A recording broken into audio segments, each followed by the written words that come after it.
5 seconds. Start. ವಾದಿಯು ತನ್ನ ದಾವೆಯಲ್ಲಿಯ ಸಂಗತಿಗಳನ್ನು ಸಾಬೀತುಪಡಿಸಲು ವಾದಿಯು ತನ್ನನ್ನು ತಾನು PW1 ಅಂತ ಸಾಕ್ಷಿ ವಿಚಾರಣೆಗೆ ಒಳಪಡಿಸಿಕೊಂಡು ತನ್ನ ಪರವಾಗಿ 10 ದಾಖಲೆಗಳನ್ನು ನೀತಿ 1ರಿಂದ ನೀತಿ 10 ಅಂತ ಗುರುತಿಸಿಕೊಂಡು ತನ್ನ ಪರವಾಗಿ ಸಾಕ್ಷಿ ವಿಚಾರಣೆಯನ್ನು ಮುಕ್ತಾಯಗೊಳಿಸಿಕೊಂಡಿರುತ್ತಾಳೆ. Full point. Next para. ಪ್ರತಿವಾದಿ ನಂಬರ್ 6 ಮತ್ತು 7ರವರು ಪ್ರತಿವಾದ ಪತ್ರದಲ್ಲಿಯ ಸಂಗತಿಗಳನ್ನು ಸಾಬೀತುಪಡಿಸುವ ಸಲುವಾಗಿ ಪ್ರತಿವಾದಿ 6ರವರನ್ನು DW1 ಅಂತ ಮತ್ತು ಪ್ರತಿವಾದಿ ನಂಬರ್ 7ರವರನ್ನು DW2 ಅಂತ ಸಾಕ್ಷಿ ವಿಚಾರಣೆಗೆ ಒಳಪಡಿಸಿಕೊಂಡು ತನ್ನ ಪರವಾಗಿ ಯಾವುದೇ ದಾಖಲೆಯನ್ನು ನಿಶಾನೆ ಅಂತ ಗುರುತಿಸಿಕೊಳ್ಳದೆ ತಮ್ಮ ಸಾಕ್ಷಿ ವಿಚಾರಣೆ ಮುಕ್ತಾಯಗೊಳಿಸಿಕೊಂಡಿರುತ್ತಾರೆ. Full point. ಉಭಯ ವಕೀಲರ ವಾದವನ್ನು ಆಲಿಸಲಾಯಿತು. Full point. ಕಡತದಲ್ಲಿ ಲಭ್ಯವಿರುವ ದಾಖಲೆಗಳನ್ನು ಪರಿಶೀಲಿಸಲಾಯಿತು. Full point. Next para. ವಿವಾದಾಂಶ ನಂಬರ್ 1. ವಾದಿಯು ಈ ದಾವೆಯನ್ನು ಪ್ರತಿವಾದಿಯರ ವಿರುದ್ಧ ದಾವಾ ಆಸ್ತಿಯಲ್ಲಿ ತನಗೆ ಬರಬೇಕಾದ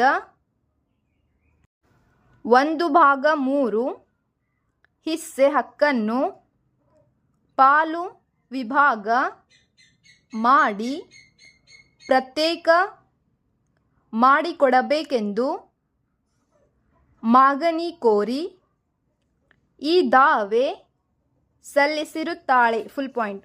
ನೆಕ್ಸ್ಟ್ ಪ್ಯಾರಾ.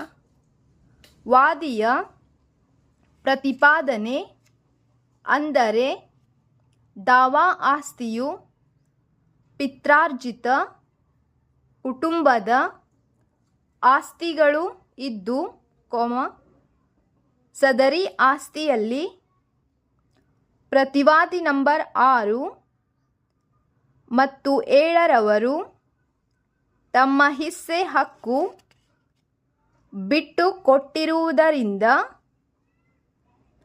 ಮತ್ತು ದಾವಾ ಆಸ್ತಿಯಲ್ಲಿ ತನ್ನ ಮತ್ತು ಪ್ರತಿವಾದಿಯರ ನಡುವೆ ಯಾವುದೇ ರೀತಿಯ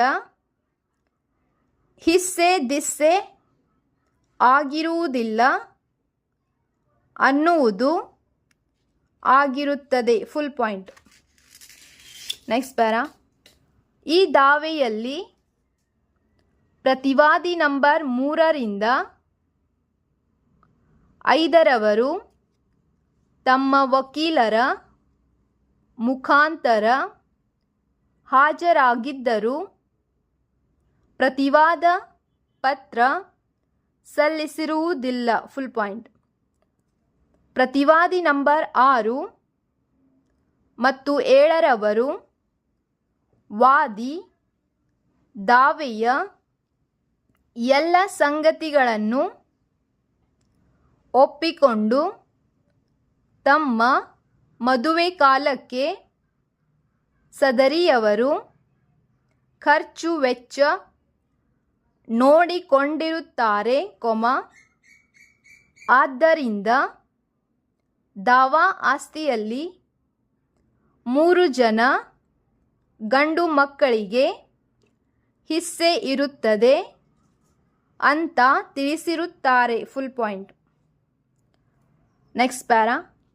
ಭಾರತೀಯ ಸಾಕ್ಷ್ಯ ಅಧಿನಿಯಮದ ಕಲಂ 101 ಮತ್ತು 103ರಂತೆ ವಾದಿಯು ದಾವಾ ಆಸ್ತಿಯು ತನ್ನ ಮತ್ತು ಪ್ರತಿವಾದಿಯರ ಕುಟುಂಬದ ಪಿತ್ರಾರ್ಜಿತ ಮತ್ತು ಏಕತ್ರ ಕುಟುಂಬದ ಆಸ್ತಿ ಇರುತ್ತದೆ ಅನ್ನುವುದನ್ನು ರುಜುವಾತುಪಡಿಸುವ ಭಾರ ವಾದಿಯರ ಮೇಲೆ ಇರುತ್ತದೆ. Full point.